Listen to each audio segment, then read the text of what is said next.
presents Chapter 3 of a new air show. The star of the show, Jean Hersholt, in his greatest of all roles. The title of the show, Dr. Christian. The sponsor of the show, the Cheesebro Manufacturing Company, owners of the trademark Vaseline.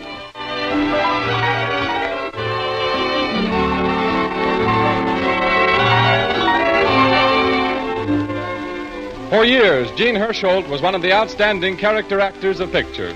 Then came the day that he was assigned to the part of the country doctor in the 20th Century Fox production of that name. And Jean Hersholt became one of the foremost stars of Hollywood. It gives us great pleasure to be able to bring to you the extraordinary gifts of this great artist in the kind of role that made him famous and that he made famous. As Paul Christian, the doctor of River's End, Jean Hersholt offers you an absorbing half hour of human drama, thrills, laughter, tears, satisfying philosophy. The opening scene of today's story takes place in Dr. Christian's reception room. It is empty now, but presently the door of his private office opens and... Well, now, I suppose I'm silly, Dr. Christian, but I just got to wondering. Of course, it can't be anything much. I'm really not sick. Well, we won't worry about it. I've sent Judy to the drugstore to get you some medicine. Oh, I could have picked it up on my way home. Oh, that's all right. Judy wasn't busy. Sit down, Mrs. Tanzy. How's the rest of the family been? Just fine, Doctor. Ethel's married now, you know. Yes, so I heard. Seen her husband living here in River's End? Yes, they're staying with us until Wilmer gets something to do. Jobs are pretty scarce now. Oh, I guess that's right. How's Bud? I haven't seen him since last summer when I set his arm. He's fine, too. He's coming after me in the car. Oh, and he's going on the radio. Oh, he is? Well. Mm-hmm. Him and Al Perry. Bud's going to play the piano and Al's going to play the guitar. They're driving to the city next week to have a... now, what did Bill call it? Oh, an audition. Let's see. If I remember right, Ethel is a musician, too, isn't she? Ethel's got a real nice voice. Oh, here's Judy. Sorry I've been so slow, but Roy Davis was out and didn't come back till 5 o'clock. And he was the only one to fill the prescription. My gracious, is it 5 o'clock? A little after, according to my watch. Well, Bud said he'd be here with the car by 4:30. Well, I guess I'd better not wait if I'm going to have supper ready for Pat. Goodbye, Dr. Christian. Goodbye. The directions for the medicine on the bottle. Goodbye, Mrs. Tanzy. Say, Judy, I've been trying to think. Who did Ethel Tanzy marry? Oh, a fellow by the name of Wilmer Grove. From around here? No. She met him when she was going to business college in the city. He taught public speaking or something. He's an elocutionist. Pat Tanzy's boy is a pianist, and his daughter is a vocalist, and his son-in-law is an elocutionist. Now I'll bet Pat's a pessimist.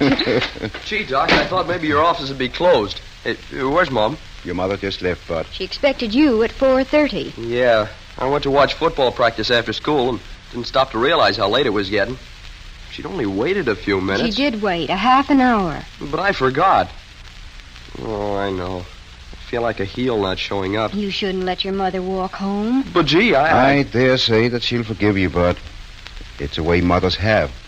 Only after this, you'd better remember. The day might come when you wouldn't forgive yourself. Oh, Doc, I'd do anything for Mom. You know I would. Well, then the time to do it is right now, while you still have a chance. Doc, there isn't anything the matter with Mom, is there? She isn't sick, is she? Who said she was sick? Does she have to be sick before you'll drive her home in the car? No, of course not. Only I wasn't late on purpose. Oh, I know you weren't, Bud. But you must stop and think that your mother isn't as young as she used to be or as strong. If there's anything you can do, no matter how small, to make it easier for her, you ought to do it. All right, Doc.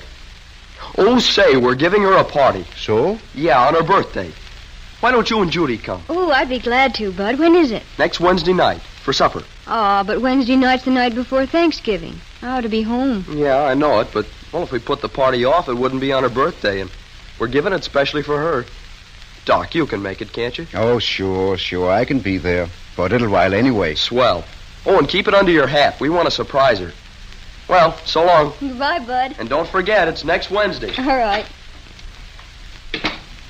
It's nice Mrs. Tanzy's birthday comes Thanksgiving week, isn't it? Gives the family an added blessing to be thankful for. Yes, only sometimes we don't know they are blessings until we lose them.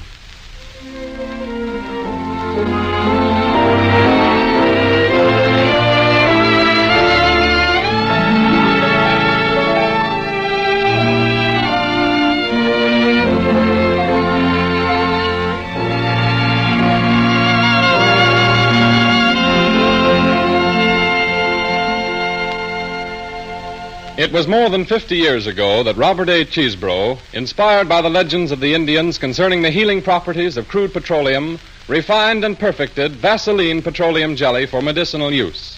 Since that day, the trademark Vaseline has become one of the most widely known trademarks in the world. Physicians use Vaseline jelly as a base for many prescriptions. Hospitals and clinics use it daily in the care of patients, and in the home, it is an established treatment for first aid minor emergencies such as cuts, burns, and scalds. For only 10 cents a jar, this widely useful product is available everywhere. It can truly be called a blessing to humanity.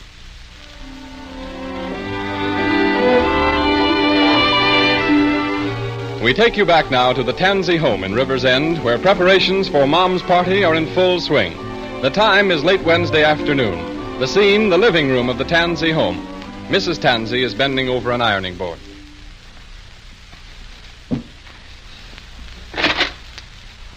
Bud, don't slam doors that way. Ethel's sleeping. Say, what does she think she is, a duchess or something? Taking naps every afternoon? Now, Bud, Ethel isn't strong. She needs her rest. Oh, nerds. Say, Mom, how long are you going to be in here with that ironing board? Until I get this shirt ironed. Wilmer wanted to wear it today, so I got up a little early and washed it. Well, make it snappy, will you, Mom? Yes, say, dear. Mary. Hiya, Dad. Oh, hello, Bud. Mary, did you see my yellow tie anyplace? It's in your top drawer. No, it ain't. I've looked all over for it. Now, it's a funny thing. Every time I want to wear my yellow tie, it's missing. You haven't got it, have you, Bud? If I had, I'd sure keep it a deep secret. That tie. I'll find it for you, Pat. I'm just through here. Oh! Hey, Mom. What's the matter? Oh, it's nothing. Just a little stitch in my side, I guess, when I bent over to pick up the ironing board. It's gone now. Well, be careful, Mom. You know, we're giving this party for you. Yeah, that's right. You're the guest of honor. And you won't forget my tie, will you? I'll look for it as soon as I put this ironing board away. Hey, Dad, you ought to hear the new opening me and Al Perry's worked out for our radio program. Hey, get a load of this. Presenting Al Perry and Bud Tanzy, those River's End hillbillies. We'll be coming up the river when we come. We'll be coming up the river when we come. We'll be coming up the river. We'll be coming up the river. We'll be coming up the river when we come. Bud, will you stop that racket? Well, look who's talking. If it ain't the Duchess. Oh, we come to entertain you when we come. Oh, Dad, make him Oh, stop. no, Ethel. Bud has a right to sing. Well, if you call that singing, it's horrible. Where's Mother? She just went to the kitchen to tend to dinner. Oh, say, Bud, you better find out if she wants anything at the grocery. Oh, can't Wilmer go? I want to practice our radio program. You go yourself. Wilmer's busy working on his stamp collection. Working is good. Well, you'd be a lot better off if you take up something like that instead of this silly hillbilly business. As soon as Wilmer gets a stamp from Stockholm, he'll have his first book all filled. Go on, Bud. Find out what Mother wants at the grocery. Hey, wait a minute. How's this? Oh, Wilmer sticks stamps with the greatest of ease. Has freak stamps and Greek stamps and funny Chinese. And stamps from Bombay and the New Hebrides. But he's stuck for a stamp from Stockholm. Bum, bum. Good evening. Good evening, everyone. Hello, Wilmer. Did I hear music? No. I'm very fond of music. It steals into all your moods. In your gayer moments, in your sorrows, in your joys. In your head. In your... No. Look, now while we're all here, let's call Mother in and... wait a minute. Well, hello, Doc. Hello, Dr. Christian. Glad to see you. Say, hadn't we better quiet down a little? If this is a surprise party, why... Yeah, the surprise is out. You couldn't keep a thing like this from Mary. She's too sharp. And besides, we had to tell her so she could cook the dinner. Oh, she's cooking the dinner. Sure. Yeah, Doc. And we're giving her a party that is a party. Why, we've invited about everybody in town. There's nothing small about us. I see. Oh, and you're just in time, Dr. Christian. We're going to call her out of the kitchen now and give her her present. Aren't you afraid that'll interfere with her having dinner on time? No, oh, she can go right back. Mary. Oh, Mary. Everybody ready now. Here she comes. Happy birthday! Happy birthday! To the dearest and sweetest mother in the world. And to the best wife I ever had. I'd like to offer my congratulations. Oh, hello, Dr. Christian. Thank you. Here, Mom. This is for you. Oh, Bud. What is it? It's a present from all of us. Go on, open it, Mother. A vacuum cleaner. Oh, you shouldn't have bought anything so expensive. And I'd like to know why. Oh, the thing isn't good enough for you. It ought to be gold-plated and set with diamonds. It's a very practical gift, Mother. Yeah, Mom. It'll be a lot easier than sweeping with a broom. Oh, it's lovely. I have a little present for you, too, Mrs. Tanzy. But it isn't very practical. Oh, thank you, Dr. Christian. I don't know why people are so good to me. I just don't. I'll tell you why, Mom. Come on, everybody, join in. And it's for the million things she gave me. Oh, it's only that she's growing old. T is for the tears she shed to save me. H is for a heart as pure as gold. D is for the... Mom! Mother! Why, she's fainted. Mary, darling. Get back, will you? Or bring a glass of water, someone. And hurry. Oh, Mother. Doc, what is it? What's happened? I don't know yet. Where's that water? Here it is, Doc. There. I think she feels a little better. Oh, Mother, tell me, what's the matter? Oh, it must have been the excitement. Everything went black. Just take it easy, Mrs. Tanzy. Pat, help me take her upstairs. All right, Doc. We've got to get her to bed right away. Oh, no. I've got to get back to the kitchen. I'll be all right. The company will be coming in a minute, and There's not going to be any company. Come on, Pat. And the rest of you wait here.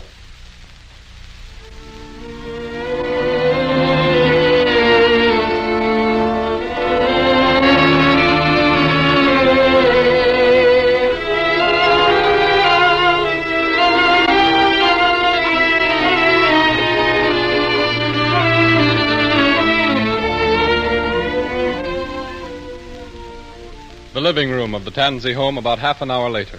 A circle of anxious faces as Pat comes slowly down the stairs.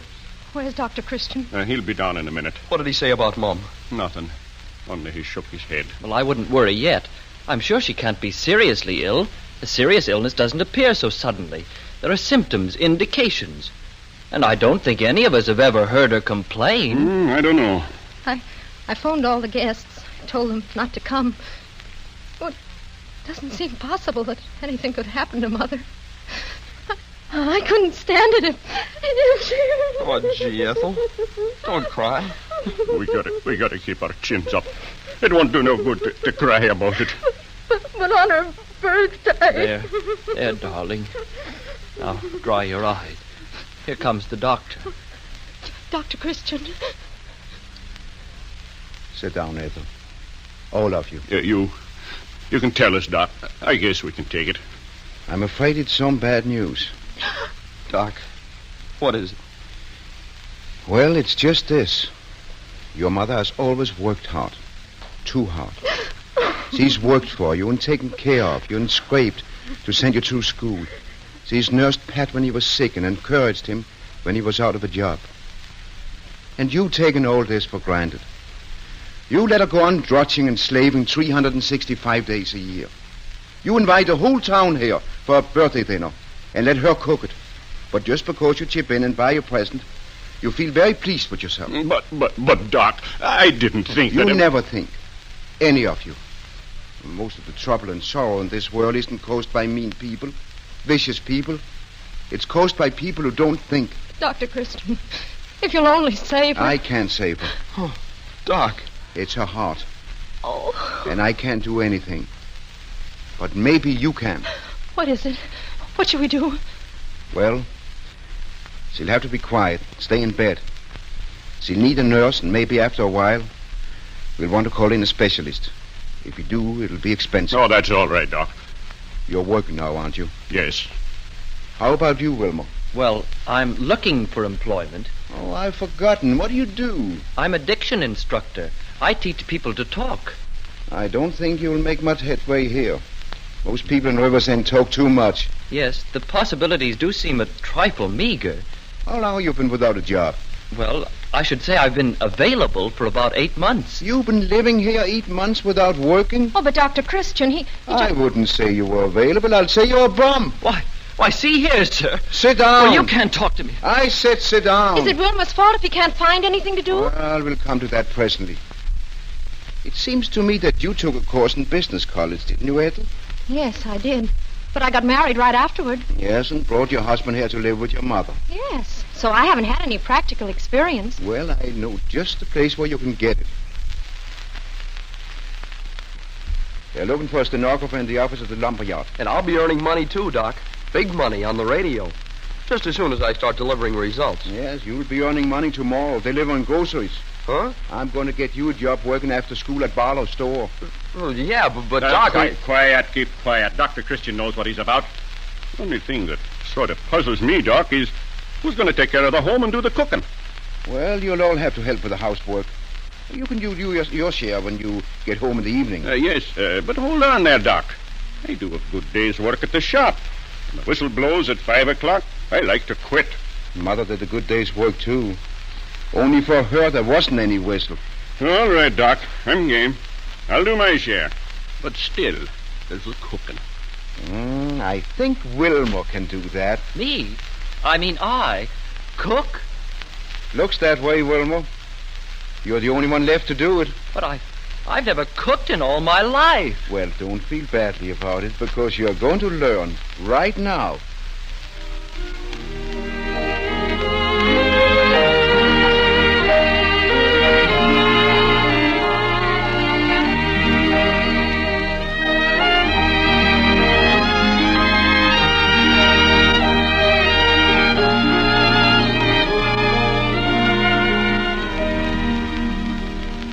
It's a good thing Mrs. Tanzy always keeps that jar of Vaseline jelly on the shelf over the kitchen sink, for in the next 2 weeks, Wilmer had great need of it to soothe the daily burns and scalds he acquired in the heat of unaccustomed battling with the cook stove.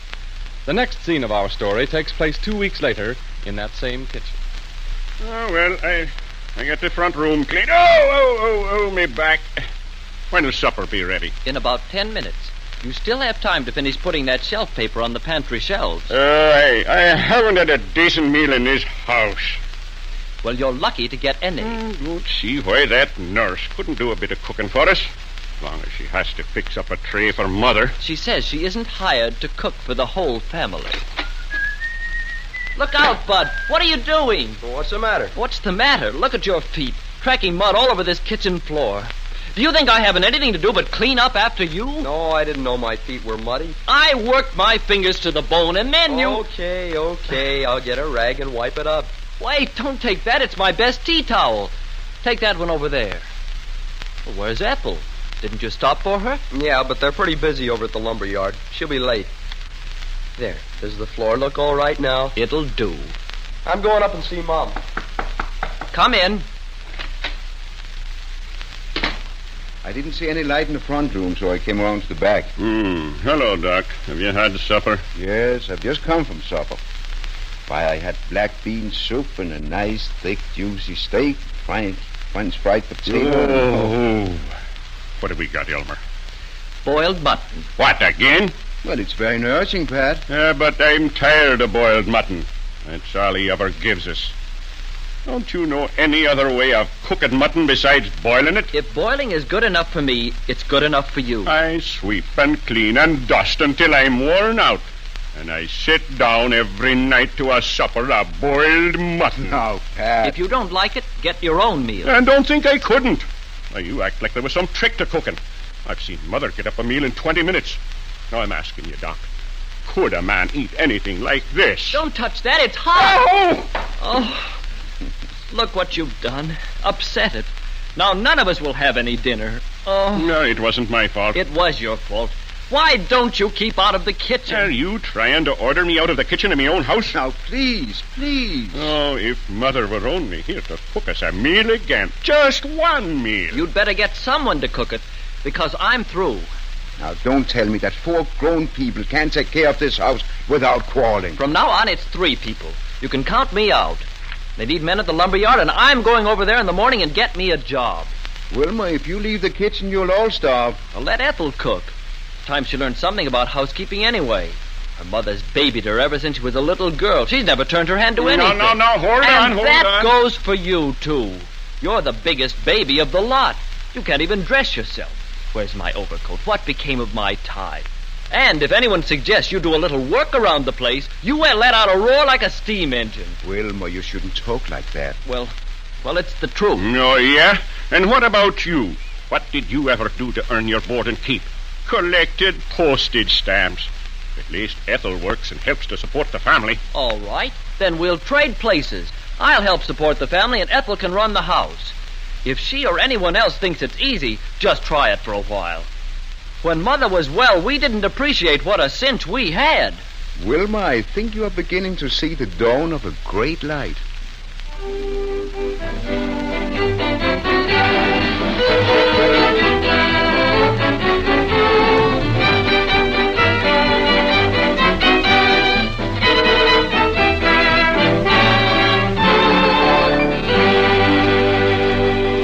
It is important for the young man starting out on a new job to present a neat, well-groomed appearance. Vaseline Hair Tonic can make it easy for you. Simply apply a very few drops and brush the hair into place. You'll find this quick application gives luster to the hair and keeps it orderly and neat for the day. But for lasting hair health, you should do more than this. Once a week at least, massage your scalp with Vaseline Hair Tonic. Give it a good brisk workout till the scalp is pink with exercise. Then shampoo the hair, and when it is dry, groom it again with Vaseline Hair Tonic. A 40-cent bottle of Vaseline Hair Tonic will give you 6 to 10 such weekly treatments in addition to daily grooming. Just a few cents a week is not much to ask you to spend for both hair health and essential good grooming, is it? Vaseline Hair Tonic in handy-shaped bottles is for sale at all drugstores.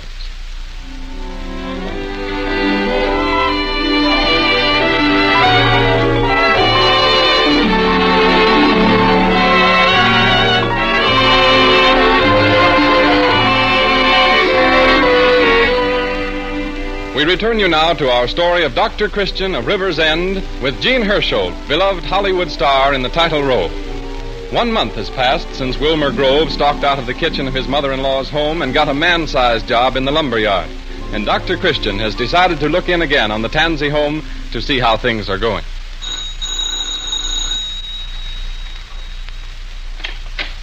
Oh, good evening, Dr. Christian. Good evening, Ethel. You know Judy Price, don't you? Oh, sure. She had to work late at the office this evening, so I'm driving her home. Thought I'd drop in on my way past. Where's everybody? Bud and Dad are downstairs cleaning up the basement. And Wilmer has to work tonight. He's been awfully busy since he was made assistant superintendent. How's Mother? Oh, I think she's better. And Dr. Christian, I cooked the things for her tray this evening, and she ate every bit. The nurse just brought the tray down. Oh, that's swell, Ethel. I'll go up and see her. Judy, you can stay here and talk to Ethel. All right. I'll only be a minute.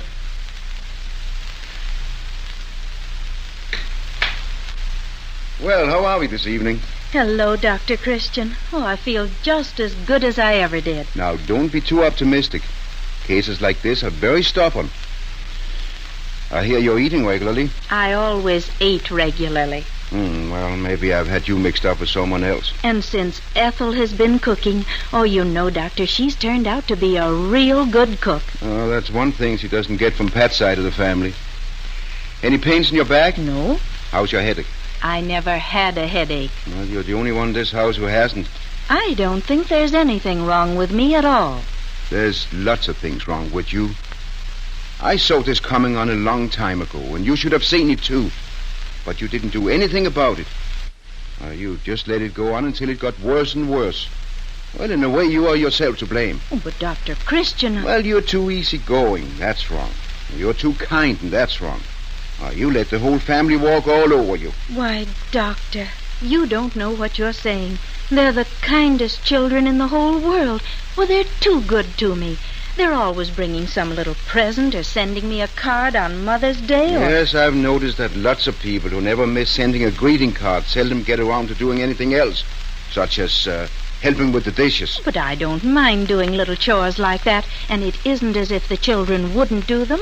Oh, they don't stop to think. No, all they do is stop. They're just thoughtless. They're lazy. That's the plain truth, Mrs. Tanzy. lazy. Why, it's easier to let mother do it. Oh, no. Well, a mother's love for her children is a wonderful thing. But it isn't all there is to a woman's life. And you let your children take everything else away from you. So you're just a sort of a handy machine called mother. A machine that once a year they send a pretty postcard to. I don't like to contradict you, Dr. Christian. Oh, but you're mistaken. Well, trying to convince a mother of the faults of her children is about as practical as trying to break down a stone wall by shouting at it. Well, I'll be back the day after tomorrow, and I want to find you taking it easy. Good night, Mrs. Tanzy. Good night, Doctor.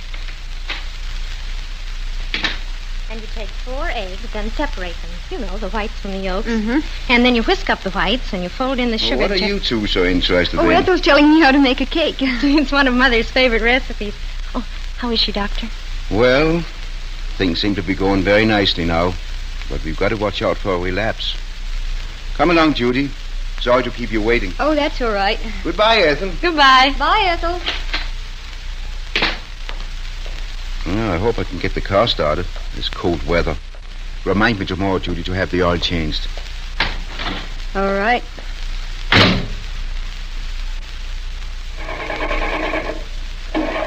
How's Mrs. Tanzy? Well, I might be wrong, but I have a hunch that she'll be out of bed tomorrow. Why, that's marvelous. You've made a wonderful cure. I didn't cure her. She wasn't sick. I just sent her to bed to teach that family of hers what it was like trying to get along without her. But I thought she had something the matter with her heart. All mothers have something the matter with their hearts. They're too big.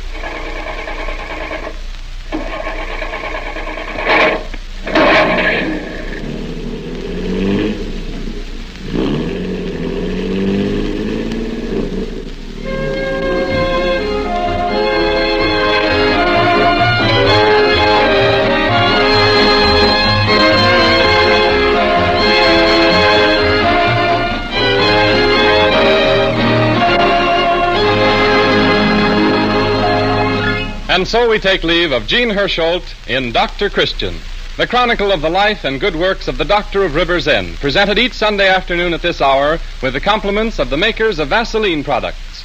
Cold weather is settling down over much of the country, so let us give you these timely reminders. To prevent and relieve chapped lips, get a stick of Vaseline camphor ice.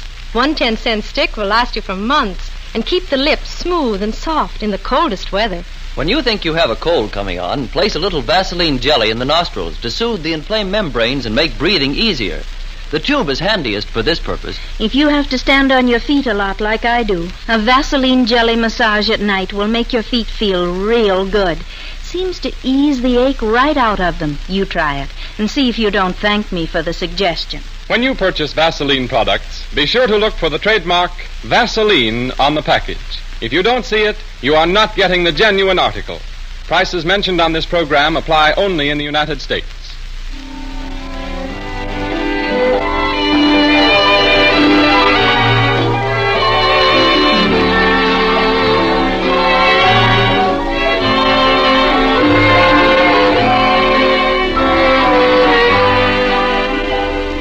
Next Sunday at this same time, the makers of Vaseline preparations will present Chapter 4 in the story of Paul Christian, the Doctor of River's End, with Jean Hersholt in the title role. Jean Hersholt appears on this program through the courtesy of 20th Century Fox. And if you haven't already seen the new 20th Century Fox picture, Heidi, in which Jean Hersholt appears with Shirley Temple, we invite you to do so. It is now showing at theaters everywhere. Heard on today's program was Turn on the Red Hot Heat, from Walter Wanger's Vogues of 1938. This is Arthur Gilmore bidding you good afternoon for the makers of Vaseline preparations. This is the Columbia Broadcasting System.